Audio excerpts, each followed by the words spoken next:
Muito bem-vindos ao nosso Relivion Talks. Eu sou a doutora Mariana, sou médica, sou especialista no controle das dores crônicas. E nesse espaço nós vamos compartilhar assuntos importantes no que tange a medicina da dor, a dor crônica, tirar as dúvidas de vocês, conhecer os nossos especialistas, temos convidados especiais, compartilhar nossas experiências, trazer dicas para que você tenha controle da dor e qualidade de vida. Hoje nós temos dois convidados muito especiais. Nós temos o nosso psicólogo, o Dr. Rafael Loureiro, e o nosso psiquiatra, o Dr. Rafael Félix. E nós vamos conversar sobre como a emoção, até que ponto a emoção afeta a sua dor física. Esse é um tema que eu gosto muito de falar. Se você nos acompanha aqui no Instagram da Relivion, se você nos acompanha aqui no nosso podcast, no Relivion Talks, você com certeza já nos ouviu falar sobre a importância que a emoção tem no tratamento da dor. A gente sabe que já no conceito de dor, quando a gente fala em dor, a dor é uma experiência emocional, subjetiva, desagradável. Então, já no seu conceito, está implicada a emoção. Então, dor e emoção são inseparáveis. E é sobre isso que nós vamos conversar aqui hoje. Antes da gente começar a conversar, antes da gente começar as nossas perguntas, eu vou pedir para os nossos dois Rafaéis se apresentarem para a gente se conhecer um pouquinho melhor. Então, vamos conversar pelo Rafael, psicólogo. Conta para a gente, Rafael, sobre um pouquinho sobre a sua área de atuação, como é que está sendo aqui na Relivion, um pouquinho da sua história, para a gente te conhecer melhor. Boa noite a todos. Sou Rafael, psicólogo, né? Tenho minha formação voltada para a área clínica. É uma área que eu, desde a minha formação, sempre gostei, sempre tive um carinho muito grande, né, por essa área. Estou graduando em neuropsicologia pela EMSCAM, né? E vou dar início também à pós-graduação agora em dor crônica pelo Albert Einstein. Então, hoje, meu foco é totalmente na área clínica e voltado para a dor. Hoje sou psicólogo na Clínica Relivion, né, onde eu tenho o prazer de trabalhar com excelentes profissionais. E vamos bater um papo hoje, dialogar bastante sobre esse tema que é tão interessante. Maravilhoso. E agora o Rafael Félix. Conta pra gente. Eu sou médico, me formei em 1997, então são mais de 25 anos trabalhando como médico e psiquiatra, né? E a psiquiatria é a minha área de vocação, de eleição, vamos dizer assim. Escolhi a psiquiatria depois de algum tempo, atuei em outras áreas antes mesmo de fazer especialização em psiquiatria e vejo que a psiquiatria tem muito a ver com dor, né? A gente está numa clínica de dor, de manejo da dor. E não à toa vim parar aqui, acho que porque a psiquiatria tem uma interface muito ampla com a dor, né? A gente está falando da dor, a gente está falando do sofrimento, e aí seja ele físico ou psíquico, é até difícil de isolar esses dois fatores, né? Então a gente tem muito a ver. Vamos conversar um pouco, sim. Com certeza, né? Você sabe, Rafael, não sei se você sabe dessa estatística, eu tenho certeza que você observa isso no seu dia a dia, né? Vocês dois. Mas que até 85% dos nossos pacientes são depressivos. Então, realmente, né? Eu acho que os que não são depressivos têm algum grau de ansiedade.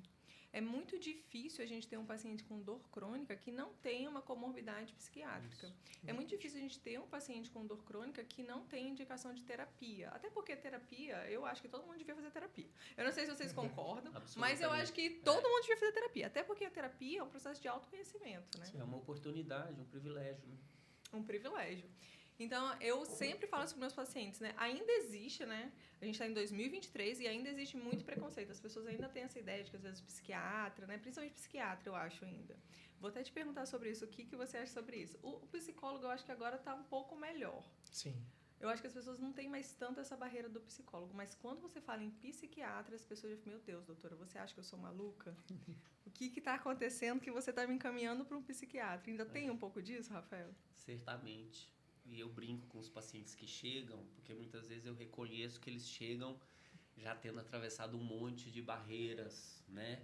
Difícil, barreiras, né? Essas barreiras imaginárias mesmo. Ah, mas como que eu vou num psiquiatra se eu não sou louco?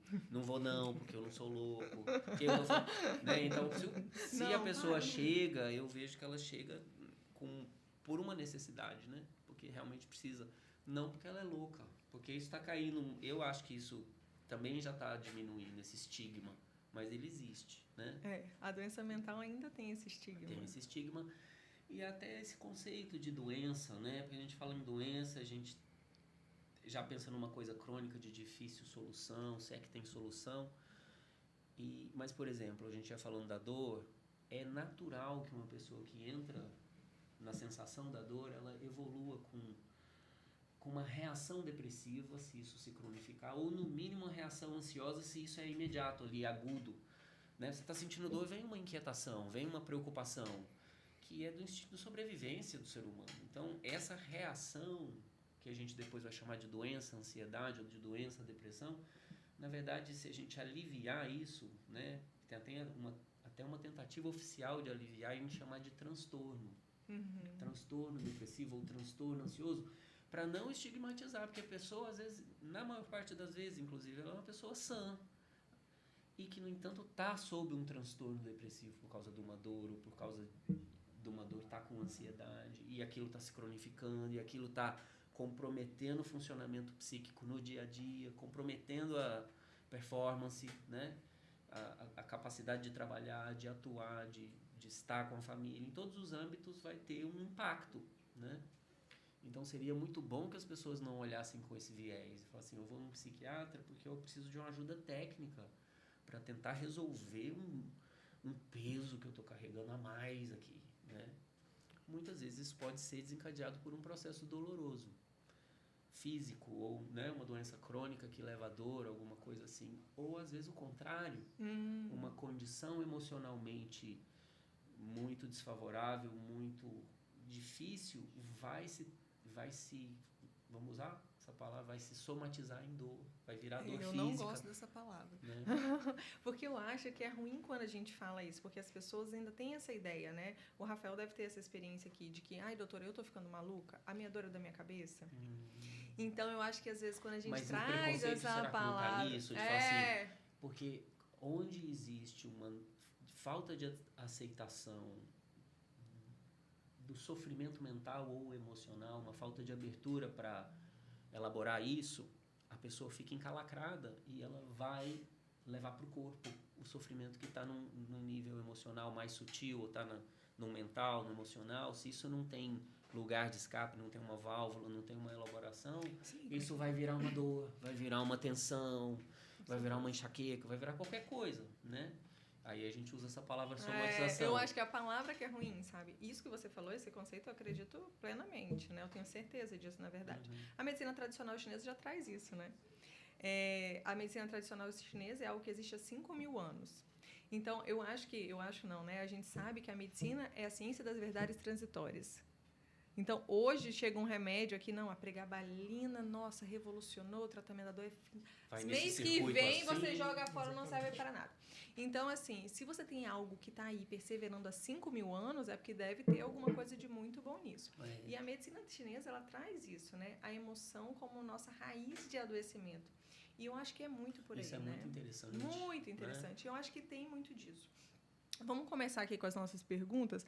Rafael Loureiro, fala para mim se você acha, quando a gente está falando aqui da emoção, né, a gente está falando desse sofrimento que o Rafael Félix trouxe para a gente, você acha que existe uma ligação direta entre lidar com questões emocionais que não estão resolvidas no passado e a persistência da dor física? Como que você vê essas questões?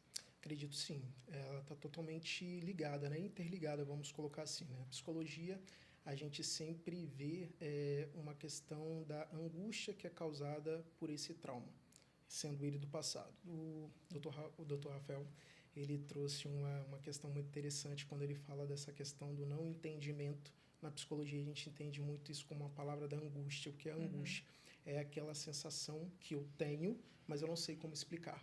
Então, muitas das vezes, e muitos traumas, quando acontecem, né, eles acabam passando despercebidos, a pessoa muitas das vezes não tem esse conhecimento, não sabe, né, e ele não consegue entender ou compreender como que isso afeta a sua fase adulta, né, sendo ele com uma dor crônica, sendo ele com um somático mental, e como que isso vai afetar no seu dia a dia. E a fibromialgia, né, assim, a dor generalizada, a gente vê que tá lá, né? Tá descrito como um dos principais desencadeantes dos traumas psicológicos, né? Ou os traumas físicos. E você observa isso na história dos pacientes que têm dor generalizada, que tem com uma certa frequência essas questões no passado? Isso é interessante, né? Essa experiência que eu estou tendo hoje de poder trabalhar com pacientes, a gente consegue ver muito isso aqui no nosso dia a dia, né? Como que o psicológico, como a questão mental deles está totalmente ligadas às dores que eles têm com as comorbidades, sendo ela fibromialgia e tantas outras que a gente tem aqui. A gente vê que está totalmente interligadas. E é legal a gente falar sobre isso, né? A gente trazer isso para a luz, porque é muito comum o paciente chegar no nosso consultório, né? Principalmente a gente que é médico da dor, e às vezes o paciente quer um procedimento, um remédio, né? Eu tô com dor generalizada, eu vou no médico, ele vai me dar um remédio, vai me fazer um procedimento e vai resolver. E quando a gente começa a falar com ele de psicólogo, de psiquiatra, de tratar a saúde mental, de fazer exercício, de comer melhor, ele não entende, né? Porque, não, mas eu quero um remédio aqui para você me dar para resolver a minha dor. E quando, olha quanta coisa está envolvida. E se a gente não abre espaço para a gente falar sobre isso, para a gente elaborar isso, a gente não consegue. Eu não sei nem se resolver, porque resolver é muito, né? Mas pelo menos trazer alívio e conforto. Esclarecer, né? Como é muito mais, né? É um assunto muito amplo, porque ao mesmo tempo cada pessoa vai responder de um jeito, né? A um sofrimento, assim. É um assunto muito complexo, amplo. Mas, por exemplo, a fibromialgia, que vocês estavam falando, é uma etiologia desconhecida. Ninguém ousa dizer assim, isso aí é a soma de muito sofrimento, vai desencadear a fibromialgia. Embora haja esse tipo de correlação, né? Uma pessoa que tem muito sofrimento, uma coletânea de vivências muito insatisfatórias, difíceis ou traumatizantes, aquilo pode culminar nesse desfecho de ter dor por todo o corpo. Tem essa ideia de que o estresse vai provocar a contração das arteríolas. Essa contração vai permitir com que pouco oxigênio chegue naquele tecido, o tecido vai ficar subnutrido de oxigênio ou hipóxico, né? Vai ficar com pouca oxigenação. Isso vai deflagrar a dor. E pode ser em qualquer lugar. E é um processo neuroquímico, né?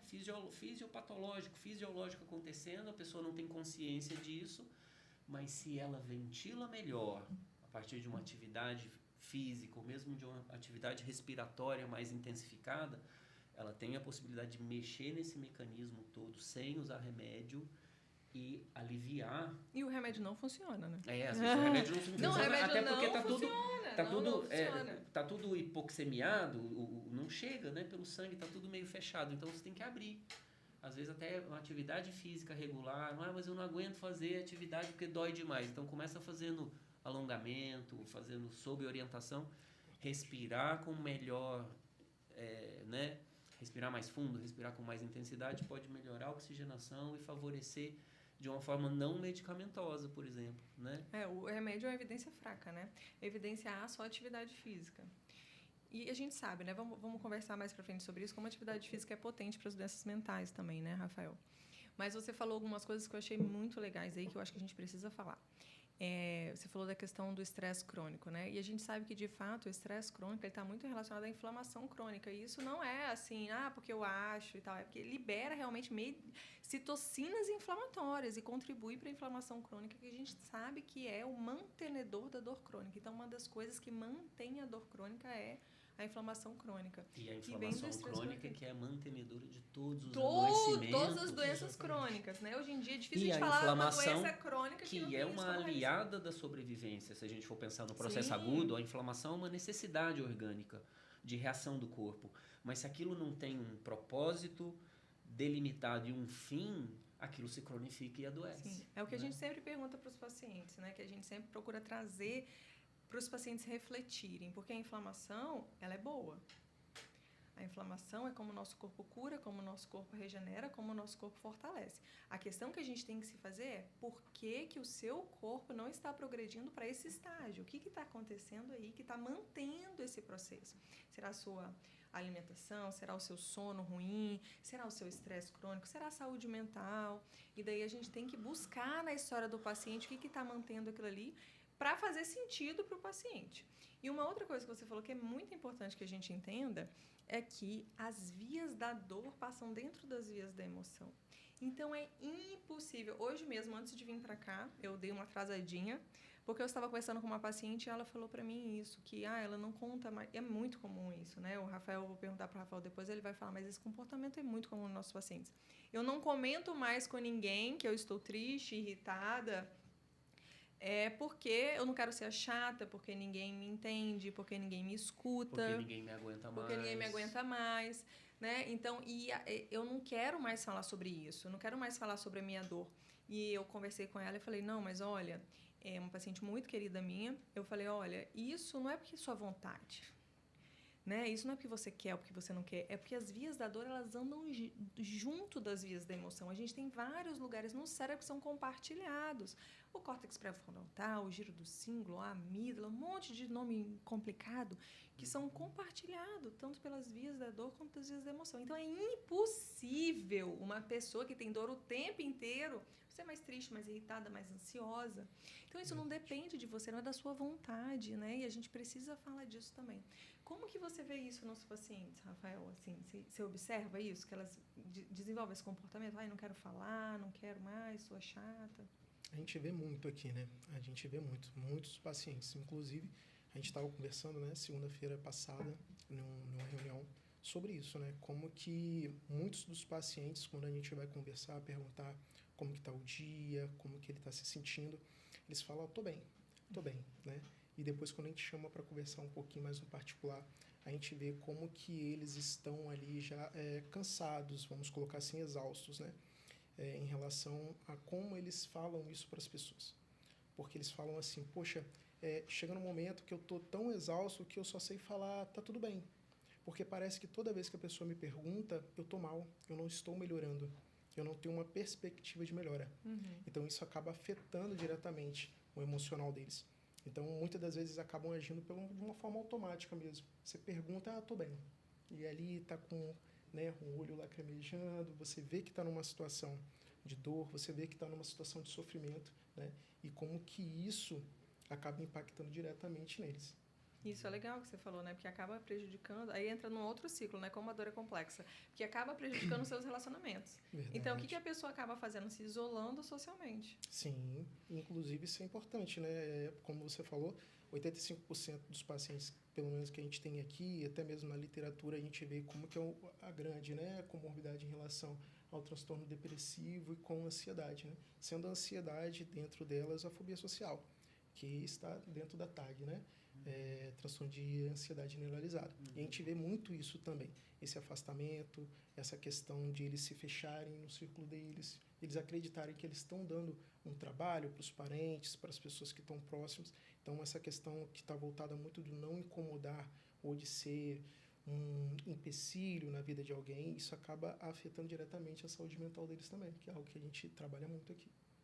E a pessoa acaba se isolando socialmente, deixando de fazer as coisas que dão prazer. Exatamente. Né? Às vezes são pessoas que acabam deixando de frequentar certos grupos, né? Grupos na igreja, grupo de trabalho voluntário, acaba prejudicando os relacionamentos familiares e acaba entrando numa bola de neve. A gente sempre fala sobre isso, né? A gente acredita muito aqui na Relívio sobre o equilíbrio, sobre proporcionar saúde. E saúde é bem-estar físico, mental, social e espiritual. Então, você acaba comprometendo as outras áreas. Né? E isso acaba se tornando uma bola de neve. Entre uma coisa vai puxando a outra, piorando a outra, e daí você acaba entrando num buraco que é difícil de sair. E por falar nisso, nós estamos falando de um tema muito importante, com convidados super especiais. Então, se você não compartilhou ainda essa live, clica no aviãozinho, compartilha com seus amigos, compartilha o nosso link do YouTube. A gente precisa falar sobre isso, muito mais pessoas precisam saber sobre isso. Então, não deixe de compartilhar essa live. E falando sobre tudo isso que a gente falou, vocês acham que é possível que exista uma abordagem única para lidar com a relação entre dor física e saúde emocional, ou que isso é individual, varia de pessoa para pessoa? O que vocês acham? Deixaria uma pergunta tão difícil para ele responder. Vai, Rafael, começa, depois o Rafael complementa. Joga para vocês, joga para mim, né? Ping-pong. E eu começo, então. Eu acho que e eu acho importante falar isso também, né? Eu vou passar para vocês, mas assim, pensando aqui em abordagem única. Como que isso é complexo de pessoa para pessoa? Porque às vezes a gente está falando aqui e as pessoas em casa estão pensando assim, não, mas a minha saúde mental está ótima. Eu não tenho problema com a saúde mental. Então, isso varia, né? Como se fosse uma pizza. Demais. Então, assim, tem gente que realmente tem um componente emocional que é grande, que é 90%. E tem gente que realmente é só 2%. Sempre está comprometido. Sempre está comprometido porque é indissociável. Então, assim, nem que a pessoa esteja mais irritada, mais estressada, ela pode não estar desenvolvendo um transtorno ansioso ou um transtorno depressivo. Mas algum comprometimento da saúde mental ela tem. Agora, pode ser só 2% do problema dela, 10%, sim. Pode ser 98%. Porque a mente não é separada do corpo. Qualquer coisa que acontecer no corpo, até uma coisa boa, né? Vai influenciar na mente. É uma via de mão dupla, se é que existem essas duas coisas, a mente e o corpo, como separação, né? Então, assim, se tem algum sofrimento físico, tem alguma consideração mental a respeito, no mínimo. Então, o cara tá no mínimo assim, será que eu vou melhorar? Quando é que vai passar essa dor que tá me chateando? Eu não perdi o bom humor. Tô aqui trabalhando e tal, tem uma dor aqui me apurrinhando, né? E tô levando a vida, tô fazendo as coisas, mas no mínimo vai ter alguma consideração a respeito. E eu diria até algum sofrimento, né, relacionado com a dor, inevitável, como você disse. Pelo menos uma pena, né? Tipo assim, nossa, não tô conseguindo dar o meu melhor, não tô conseguindo dar o melhor no meu relacionamento, não tô conseguindo dar o melhor no meu trabalho, né? Fulano tá jogando sacrificado, até no futebol, né? Ele não tá 100%. Ele não tá nem podendo jogar tudo que ele pode jogar, porque tá com uma lesão, né? Então, eu acho que é inevitável mesmo. E aí, vou me atrever a responder o que você tinha falado única. Que é biopsicossocial e espiritual. E como ter a pretensão de achar que vai usar uma fórmula única para abranger tudo isso, né? Exatamente. Não tem como. Eu falo sempre, né? Eu estudo muito, eu gosto, né? A gente estava conversando aqui, né? Que eu fui estudar medicina no canaminoide, sou fã. Agora a gente está terminando aí uma certificação internacional em terapia neural. E tudo que a gente escuta falar, a gente vai fazer. Aí hoje a pessoa estava falando assim para mim, mas você... Eu falo, gente, não tem nada que eu não acredite. Eu sempre vou lá ver. Vou ver, vou experimentar e vou conhecer, porque eu acho que nós somos universos tão complexos. As pessoas são universos complexos. Então, o meu objetivo, eu não sei se é compreender, mas assim, compreender a ponta do iceberg daquela pessoa, sabe? Conseguir olhar para aquela pessoa e conseguir fazer isso, enxergar o que está maior ali, o que está menor, para a gente poder realmente acolher aquela pessoa e direcionar aquela pessoa, porque nós somos guias, né? O que eu acredito é isso, né? Que a gente está ali para iluminar o caminho, né? Mostrar para aquela pessoa qual talvez seja o caminho. A gente não sabe de muita possibilidades, coisa. Né? A gente não é dono da verdade, né? Longe disso, né? A medicina, né? A saúde, de uma forma geral, né? Eu acho que a gente tem que perder um pouco disso, né? A gente sabe de muito pouca coisa. E é um atrevimento, como você falou, a gente achar que a gente tem esse potencial, porque nós somos universos muito complexos. Sim. Como que a gente vai falar de tudo que envolve aquela pessoa, a história daquela pessoa, é muita coisa. Então, acho que é impossível, né? Ter uma abordagem única. É impossível, mas é bom ter parâmetros, né? A gente se basear em experiências e aprender com os outros, né? Trocar informação e aprender coisas novas, como você vem procurando fazer, né? Novas formas de lidar com velhos problemas, porque o problema da dor é tão antigo quanto nós, né? História humana, né? Então... E sempre tem coisa que parece que a gente está aprendendo uma novidade, assim. Nossa, isso aqui eu não sabia, terapia neural, né? Não, você sempre aprende. Um outro mecanismo de interferência num circuito que está vicioso, como é que a gente faz isso aqui, dar uma resetada, começar uma via saudável. Por causa desse tema tão amplo, eu estava estudando hoje que a serotonina, ela interfere numa via, a serotonina, tão falada da serotonina, que é supostamente um neurotransmissor antidepressivo, vamos colocar assim, simplificando, ela inibiria uma via ascendente, uma via de transmissão da dor. Essa é uma das explicações para uma pessoa que está mais alegre ou que está conseguindo produzir mais serotonina, tem uma sensação de alívio.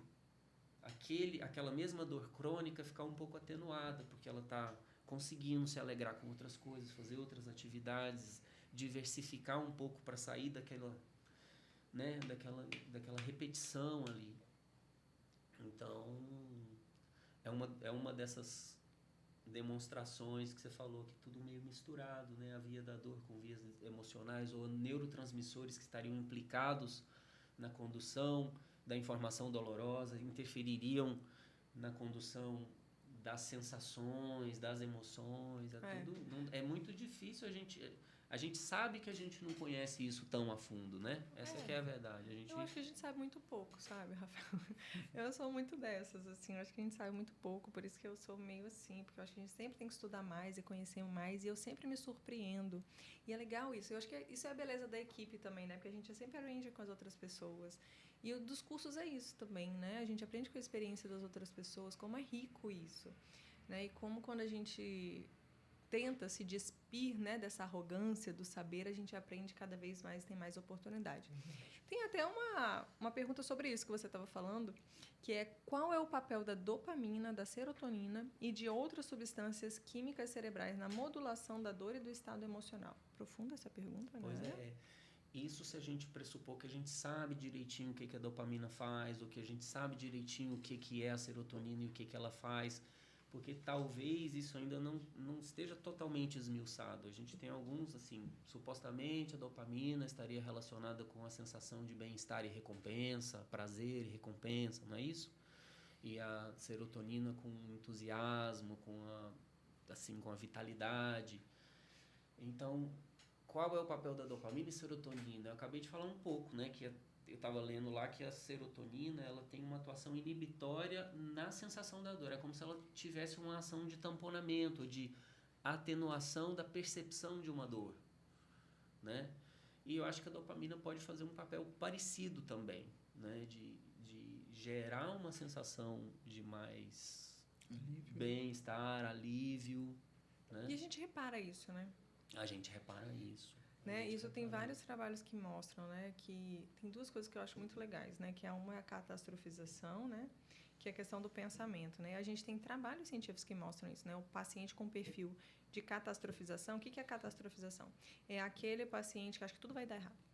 Que ele vai fazer um procedimento, ele vai ter uma complicação, que não vai funcionar, que vai dar errado. Esse paciente tem mais complicação. Esse paciente, o procedimento dá errado. E o paciente, por outro lado, que acha que vai dar tudo certo, que vai ficar tudo bem, que ele vai ficar sendo... Ele tende a evoluir melhor. Isso é o poder do pensamento. Eles falam, nossa, mas é o segredo, o poder... Não, gente, isso é o ciência, está lá. Tá Estatístico. E outra coisa é isso que você falou, né? Que a gente percebe esse poder que a emoção tem de amplificação. Então, a gente percebe quanto o paciente, às vezes, ele está aqui, né? Isso é muito clássico, né? Quem já é nosso paciente, já foi nosso paciente, sabe que a Relive é um ambiente muito acolhedor, que os pacientes gostam muito de estar aqui, que os pacientes fazem amizade, fazem grupos. Então, a gente vê que, às vezes, o paciente está com muita dor, chega aqui chorando, mas ele fica ali na recepção, encontra, às vezes, as pessoas que estão aqui naquele horário, que são os amigos, né, e tal, conversa, se distrai, melhora. Fica bem. Não que ele não esteja com dor, mas está tudo bem. E, por outro lado, quando recentemente aconteceu, uma paciente super querida, super próxima, perdeu o sobrinho. Estava bem, estava com a dor controlada, mas uma tragédia. Como essa dor, né, uma crise e tudo mais, e piorou e voltou meio que por um ponto que ela estava e já estava melhor. Então, como que às vezes acontecimentos tristes, né, ou tragédias, coisas que acontecem na vida da gente, como emoções ruins, amplificam a dor para pior. Então, isso é fato, isso acontece mesmo, a gente vê isso no dia a dia. A gente estava conversando agora sobre essa questão da abordagem, né? E a próxima pergunta é quais os benefícios da abordagem multidisciplinar, que combina a terapia emocional e tratamentos médicos para lidar com a dor crônica. O que vocês acham dos benefícios da abordagem multidisciplinar? O que você acha? Todas. Eu né? acho que quanto mais gente tiver para contribuir, assim, não é uma fala fácil, assim, quanto mais gente, mas assim, com certeza esse tema, que é a dor, por ser tão complexo, e aqui a gente lida quase que sempre com a dor crônica, né? Então, uma coisa que já vai adquirindo essas outras conotações emocionais, de vivência, de retração social, de desgaste nas relações em geral e inclusive consigo mesmo, né? Então, se tiver uma equipe mesmo, eu acho que isso amplifica a possibilidade de realmente ser efetivo no tratamento, né? Com certeza. Exatamente. Ainda mais fazer essa interface com a psicologia, com a possibilidade de elaborar verbalmente, mentalmente, emocionalmente essa dor, falar dela, falar das dificuldades que ela traz e tudo, né? Eu acho que Isso aí é um diferencial. Sim, muito. Né? Quando a gente trabalha de forma multidisciplinar, a gente vê uma melhora exponencial do paciente. Eu acho que uma grande diferença que a gente tem hoje aqui na Relivion é por conta disso. Né? A gente vê que se você trabalha a dor de uma forma específica, você tem uma melhora, mas uma melhora, eu não sei se eu posso falar, né? Uma melhora momentânea, vamos colocar assim. A gente que trabalha aqui, a gente vê realmente como que o paciente ele consegue evoluir quando ele tem uma abordagem interdisciplinar. Então, você tem um nutrólogo, uma nutricionista, você tem um psicólogo para você estar podendo acompanhar a questão da saúde mental e o fortalecimento. Você tem um médico, você tem um profissional que está acompanhando desde da recepção, da abordagem desse paciente até a hora que ele vai sair depois dos procedimentos. A gente vê como que esse paciente ele tem uma melhora, assim, é muito grande, isso é visível, né? Hoje a gente estava conversando, inclusive, com uma paciente e ela está falando sobre isso. Como que ela chegou aqui, como que ela está hoje, pela forma que ela é tratada e por toda a equipe hoje, como ela tem todo um sustento, vamos colocar assim, de uma equipe que antes ela não tinha. Então, a gente vê isso no nosso dia a dia e como que isso impacta diretamente na melhora dos nossos pacientes. Eu acho também que esse é o nosso grande diferencial aqui na Relivion, que é a questão da equipe. Não só da abordagem multidisciplinar ou interdisciplinar, mas transdisciplinar.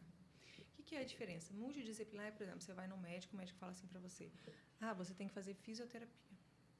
Vai lá e procura um fisioterapeuta. Isso é multidisciplinar. Ele te fala que você tem que fazer, mas ele não tem contato com outro profissional, não vai saber o que o outro profissional achou, e quando você voltar, você fala se você fez a fisioterapia, não fez a fisioterapia. Você tem que ir lá fazer terapia, procura um psicólogo, procura um psiquiatra. Interdisciplinar é quando ele te indica alguém, ou às vezes tem até na clínica, fala assim, vai lá, Rafael, que ele é bom. E pronto. E transdisciplinar, que é o que a gente faz aqui na Relivion, é que a gente tem realmente uma equipe. Agora a gente vai acabar esse podcast, por exemplo, e a gente vai ter a reunião da nossa equipe, onde a gente conversa, troca ideia, a gente realmente conhece os nossos pacientes. Então, eu converso com o Rafael, eu falo, Rafael, olha, Dona Maria, como é que tá? Ela foi comigo, eu achei que ela tá mais triste, que ela não tá tão bem. E daí o Rafael conversa, o Rafael me dá a opinião dele sobre o que ele acha, e a gente troca experiências e conversa especificamente sobre a história da Dona Maria.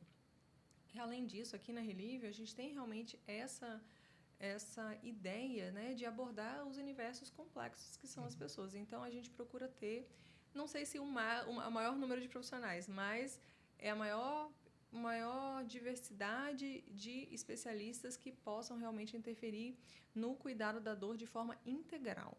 Então, nós temos na nossa equipe nutricionistas, nutrólogos, psicólogos, psiquiatras, fisioterapeutas, reabilitadores. A gente tem várias possibilidades de tecnologia também, que isso é muito importante falar. Tecnologias que a gente só tem aqui e tecnologias que a gente só tem aqui de forma integrada para o paciente da dor crônica. Então, a gente tem a estimulação magnética transcraniana, que o Rafael pode até conversar um pouco para a gente, né, da importância que tem na psiquiatria. A gente tem o iMotion, né, para reabilitação física, a gente tem a magnetoterapia, a gente tem um centro cirúrgico. Então, a gente tem realmente esse cuidado do início ao fim, né, do mais simples ao mais complexo. Tudo aqui para realmente conseguir abordar a dor crônica de forma integral e de fazer realmente a diferença na qualidade de vida dos pacientes. Conta pra gente, Rafael, da importância da estimulação magnética transcraniana. Pois é uma técnica, né? É uma possibilidade de abordar, tentar fazer essa interferência, vamos dizer assim, no central mesmo, no cérebro, né? Mediante uma estimulação magnética que venha a se transformar numa estimulação elétrica, porque o cérebro é um complexo circuito elétrico, né? Com muitíssimas conexões, bilhões e bilhões de conexões, mas que funcionam com uma voltagem baixíssima, mas é eletricidade, comunicando células, comunicando neurônios. Então, essa estimulação magnética faria uma interferência e você vai direcionar, né, essa estimulação para determinadas áreas do cérebro mais específicas para determinadas finalidades. Então, na área somatosensória para as dores, ou outras áreas mais frontais para a depressão. Então, é um instrumento, é uma ferramenta, é um aparelho que possibilita diversas abordagens terapêuticas. Então, pode ser usado, por exemplo, onde existe um diagnóstico principal de depressão, ou quando existe um diagnóstico principal de dor crônica com um componente depressivo, ou até mesmo sem componente depressivo. É um recurso, né? muito interessante porque ele pode ser feito ambulatorialmente, não precisa de tanto aparato, não precisa de tanto aparato assim, técnico, né? É um aparelho que a pessoa faz em repouso, acordada, tem uma duração de cerca de 40 minutos, às vezes um pouco mais, e que tem resultados muito bons, né? Tem uma efetividade muito legal, né, Rafael? Eu fiz, né, um curso bem breve sobre estimulação magnética transcraniana e eu fiquei muito impressionada na eficiência dele para depressão refratária ao tratamento medicamentoso. Eu fiquei muito impressionada porque nesse curso falava que apenas 30% das depressões respondem somente à medicação. Olha isso. Então, a gente teria uma alternativa para esses 70%, né? Que às vezes as pessoas ficam muito perdidas. Os psiquiatras não gostam de confessar, de assumir essa pouca, né? Na verdade, é assumir uma pouca potência, não vou dizer uma impotência, né? Mas é verdade que você vai falar assim, quantos por cento do total do universo das depressões vão ter um desfecho bom a partir de um tratamento unicamente farmacológico com antidepressivo? É um percentual baixo. Mas abaixo... é igual dor crônica. Por quê? Porque a pessoa é o universo. Então, e tem que ser uma soma de forças. Várias às vezes, coisas. Não é por isso eu não estou desabonando o antidepressivo, mas ele vai ser ali um coadjuvante com atividade física orientada, com a estimulação transcraniana, se for o caso, né? Ou outras intervenções que vão... A psicoterapia, enfim. Mais um caso, né? Onde esse recurso, vamos chamar assim, a estimulação magnética transcraniana, pode ser assim, aquela... né? Pode ser uma solução para muitas situações de casos refratários, casos que não estavam tendo uma boa evolução. Eu acho que o recado, a mensagem, né, Rafael, me corrija se eu estiver errada, é porque nunca é uma coisa só, né? É muito difícil você pegar é igual a dor crônica, né, que às vezes as pessoas querem chegar... Você fala, não é uma coisa só no sentido da explicação, é isso aqui... um procedimento, igual, por exemplo, chegar aqui, eu acredito que com a depressão talvez seja similar. O paciente chega para mim com dor crônica, eu vou dar um remédio e vai resolver. Geralmente é muito mais coisa envolvida. Então, assim, eu não sei se a depressão você realmente colocar todas as suas esperanças em um remédio, né? Tipo assim, toma essa amitriptilina aqui que vai resolver. Eu queria que fosse assim. Eu também, eu sempre falo ao paciente, falei, nossa, eu queria muito que tivesse essa pílula mágica, seria maravilhoso. Né? Porque muitas a gente vezes sofre, o paciente né? vem com essa expectativa. Que é o que vocês estavam falando um pouco antes, né? Que a pessoa fala assim, não, mas eu quero melhorar a minha dor.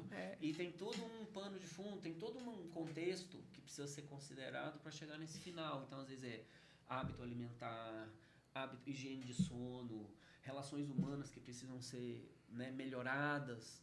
Um monte de coisa que é imaterial ou não é tão de intervenção farmacológica que precisa ser feito para poder... E nem sempre a pessoa quer olhar para isso também. Exato. Né? Porque dá trabalho, né? Muito. Se a gente for lá pro lado B, porque tem aquela pessoa que ela já perdeu a espontaneidade de se queixar, que você estava falando, né? Que a pessoa fala, não, tá tudo bem, tá tudo bem. Tem aquela pessoa, né, que ela também, sem perceber, ela tá se apoiando no fato dela ter uma dor. E aquilo serve para ela para alguma coisa, né? Aquilo tem um outro uso, vamos dizer assim, que a gente usa em psicologia esse termo de ganho secundário. Exatamente. Se ela está lançando mão disso, isso é por um mau caratismo? Não, é porque é o que ela está podendo ali para lidar com a adversidade da vida. Ela se escora, vamos dizer assim, né? Nesse sofrimento, ela se escora nessa dor e isso vira um pouco a identidade que ela tem, vira o lugar que ela tem, né? Ela é mencionada a partir dessa dor e ela passa a ter uma importância por causa disso. Então, como que a gente vai abordar todas essas pessoas com condições psicológicas tão diversas de uma única maneira? Não tem como. Então, a gente está diante de uma coisa muito complexa como o ser humano, né? E eu acho que essa abordagem tão cuidadosa, caprichosa da clínica é que pode melhorar os índices de melhora mesmo, né, das pessoas com essas queixas. Isso é muito legal. Eu queria que você falasse um pouquinho sobre isso, Rafael, essa questão do ganho secundário.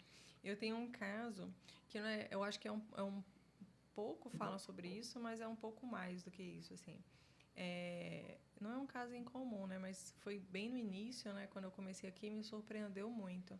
Uma paciente que já vinha se sentindo dores há muitos anos, 15, 20 anos, e a gente fez um bloqueio e ela ficou sem dor. E ela ficou desesperada.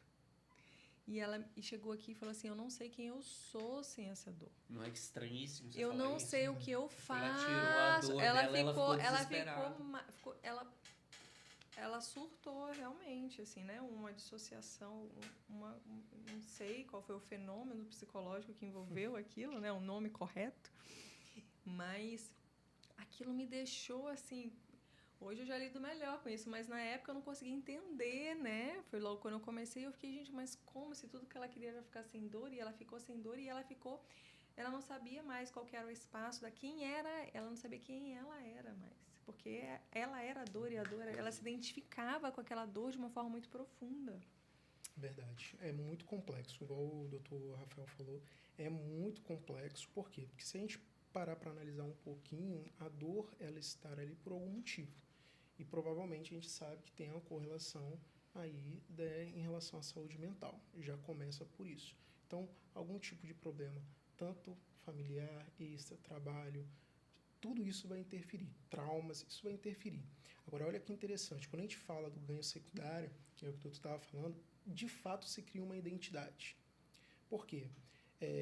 As pessoas podem ter uma certa dificuldade de entender isso, mas isso acontece, igual a gente estava falando, até meio de forma automática, vamos colocar assim, muitas das vezes acaba isso não percebendo. Isso é legal de falar também, porque a pessoa não faz isso porque ela quer. É importante a gente falar isso. Não é consciente. Não é com uma consciência. É de uma forma, muitas das vezes ela não percebe, mas olha só que interessante, se eu estou doente, se eu estou mal, eu tenho cuidado, eu tenho atenção, sabe?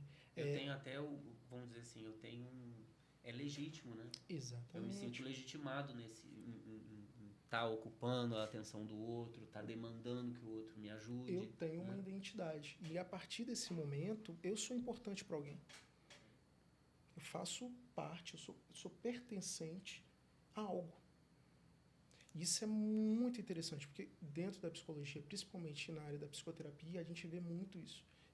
Como isso está correlacionado. Então, pacientes que muitas das vezes são negligenciados por vários motivos, né?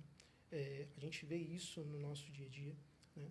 Principalmente em relação a questões familiares, tá? Então, quando tem isso, acaba virando uma questão até cômoda. Parece ser estranho comentar sobre isso, mas acaba virando cômodo. Porque eu tenho atenção, eu tenho cuidado. E quando eu tenho atenção e cuidado, eu olho isso como o quê? Amor, como carinho. Então, isso está diretamente relacionado ao ganho secundário. E a gente vê que isso acontece muito com os pacientes que geralmente apresentam a dor crônica. Como é complexo, né, gente? Vamos ver se a gente tem alguma dúvida aqui no nosso chat. Sempre tem um pessoal que manda uma dúvida de última hora. Mas nós não temos novas dúvidas. Aqui nós temos sobre histórias que nós contamos. Sim. Agora eu vou falar uma coisa muito importante, que é qual é a mensagem final que você deseja transmitir às pessoas que estão lidando com uma dor física e emocional, Rafael? Olha, o que eu deixo como mensagem final, primeiramente, é procurar um especialista, procurar ajuda, tá? Principalmente voltada na dor crônica, né? Procurar um especialista e... Procurar ajuda é a gente sair da zona de conforto. Procurar ajuda é a gente ter um cuidado, autocuidado, né? Eu sempre gosto de falar que autocuidado ele nunca se torna individualista, nunca se torna algo individual, né? Então, o autocuidado, eu acredito que ele não fortalece só você, mas todos os que estão ao seu lado. Então, procurar um especialista, procurar ajuda especializada na área, acho que seria a primeira dica assim, que eu daria para esse paciente. É uma dica boa, né? E requer coragem também, né? Verdade, muita coragem. Muita coragem. E você, Rafael? A mesma dica. Maravilhoso. Ela é boa. É a pessoa ter coragem de, né, procurar ajuda. De olhar para aquilo, né? Procurar assumir, ajuda, né? porque quando você procura uma ajuda especializada, você está realmente valorizando que aquilo é importante e você já está se ajudando. Verdade. Quando você vai pedir ajuda, você está se ajudando. Que esse sentido da gente se ajudar, né, para superar uma questão, seja ela física ou seja ela, né, quando fala física, ela é emocional já. A gente está falando de dor crônica, então procurar ajuda. Eu diria isso. e não limitar a ajuda. Pode ser a ajuda de um psiquiatra até, né? Por que não? Pode ser a ajuda de qualquer membro de uma equipe que esteja engajado nesse tipo de cuidado. Agora que você falou isso, Rafael, vou te fazer uma última pergunta, então, que eu não fiz e eu gostaria de fazer, assim. Rafael, o que envolve o trabalho de um psiquiatra? Porque assim, as pessoas às vezes, né, eu queria que vocês falassem um pouco sobre isso, assim, o que envolve um trabalho de um psicólogo e o que envolve o trabalho de um psiquiatra, porque às vezes é tanto tabu, né? Então, às vezes, esclarecem um pouco pra gente. Eu não sei se eu posso responder isso tudo, mas eu comecei trabalhando como clínico, né? Eu me formei e fui fazer clínica médica, fiz residência em clínica médica, depois fiz residência em geriatria. Trabalhei muitos anos como clínico, quer dizer, o médico do corpo, vamos dizer assim. E via cada vez mais que o corpo é a mente é o corpo, e eu muitas vezes me via atuando sobre a mente, mais do que sobre o corpo, né? Na minha atividade profissional. Quando eu vi, eu tinha esse tipo assim, né? Esse jeito de trabalhar. Porque eu não vejo uma separação, né? O psiquiatra é o médico que ele se voltou para esse cuidado, assim, de tentar compreender a mente do outro, né? E tentar ajudar. Não é o dar remédio, é tentar ajudar de uma forma ampla, sabendo que isso é limitado muitas vezes, sabendo que muitas vezes a gente vai tropeçar, e isso sempre pressupõe, na minha concepção, a gente tentar se conhecer. Então, para eu tentar ajudar o outro, conhecer o outro e tentar ter o atrevimento de conhecer a mente do outro, eu tenho que ter o meu entendimento de mim mesmo em algum grau, me conhecer, ter tentado me conhecer, ter tentado né, resolver certas questões que não tinham solução, enfim. Então, eu me vi fascinado pela psiquiatria ainda muito cedo na faculdade, mas a minha trajetória passou por outras áreas antes de eu me reconciliar com essa paixão, né? Então, assumir essa paixão. Eu não sei se eu sei falar assim, o que é o trabalho do psiquiatra. É cuidar das pessoas. Quando a pessoa consegue reconhecer que boa parte do que ela tem, ou muito do que ela tem, é sofrimento emocional, psicológico, emocional, e ela não está conseguindo lidar com isso.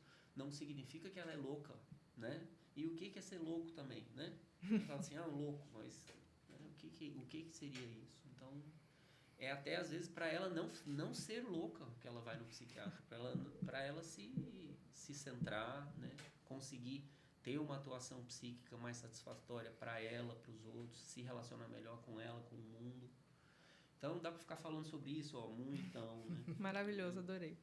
E você, Rafael? Verdade, é bem complexo. Eu vou pegar alguma das suas respostas para mim, tá? Gostei muito. É interessante, doutor, o que você falou. Por quê? Quando a gente sai da faculdade ou quando a gente inicia a faculdade, a gente tem muito isso, né? O que o psicólogo faz, o que o psiquiatra faz, o que o médico faz, né? E eu lembro até hoje eu lembro que a gente estuda o desenvolvimento humano e toda a sua psique como uma forma de compreender os porquês, né? Dos viés que atravessa a psique humana dentro da psicologia e como que eu posso ajudar essa pessoa a se conhecer melhor, né? Agora, é muito complexo, dependendo da área que a gente vai trabalhar. Por que eu estou falando isso? Porque eu vou trazer a resposta que o senhor deu para mim também. No final das contas, hoje, com a gente trabalhando na área, a gente vê que é o cuidado com o ser humano, é o cuidado com o outro, né?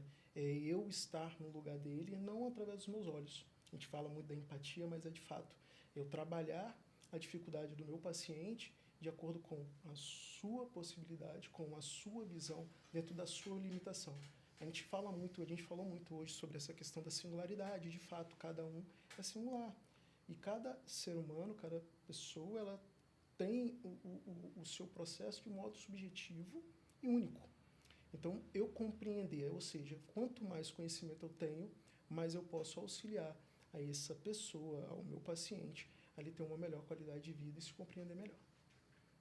Brilhante, é isso. Então, todo mundo faz a mesma coisa. Porque eu falo isso também, que eu cuido de gente, que eu sou médica de gente. Verdade. Então, estamos todos no mesmo barco. Isso aí. Gente, vocês são muito maravilhosos. Muito obrigada por vocês terem estado comigo hoje aqui. Rafael, obrigada. Rafael, obrigado. Foi Mariana. fácil o podcast hoje, né? Rafael.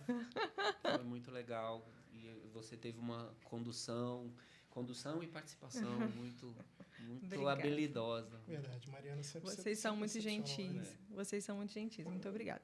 E você se identificou com o nosso tema de hoje? Eu quero saber. Me conta aqui nos comentários, me manda um direct, que eu adoro saber um pouquinho mais de vocês. A Relivium pode ser a solução que você precisa. Sabemos o quanto a dor pode te atrapalhar e comprometer a sua qualidade de vida. Imagine só você livre dessa dor aí. Com a Relivium isso é possível. Então, venha para a Relivium, marque uma consulta. O nosso link está na bio. Não deixe que a dor te impeça de viver plenamente. Foi muito bom estar aqui com vocês hoje. Muito obrigada e uma boa noite.